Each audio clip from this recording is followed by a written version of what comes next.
আমাদের পার্শ্ববর্তী দেশ ভারতের পশ্চিমবঙ্গের বিধানসভা নির্বাচন অনুষ্ঠিত হয়েছে গত 23 এবং 29 এপ্রিল।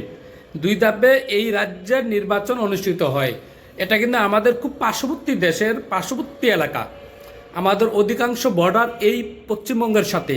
সেই পশ্চিমবঙ্গের নির্বাচন যখন হয় তখন আমরা কিন্তু বিভিন্ন মেকানিজমের হিসাব কষে থাকি।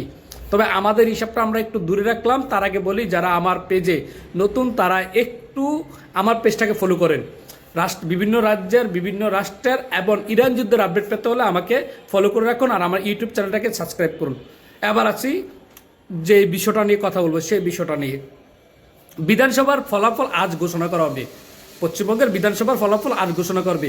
এই পশ্চিমবঙ্গে কি মমতা বন্দ্যোপাধ্যায় নেতৃত্ব দিবেন নাকি নরেন্দ্র মোদীর বিজেপি নেতৃত্ব দিবেন, এটা নিয়ে খুবই উত্তেজনা তৈরি হয়েছে। একেবারে খুব উত্তেজনা বলতে মানে এই পশ্চিমবঙ্গের ইতিহাসে সবচেয়ে বেশি ভোট কাস্ট হয়েছে এই বিধানসভার নির্বাচনে, প্রায় 93 মানে শতাংশের উপরে। এই বিধানসভায় 294 আসন রয়েছে।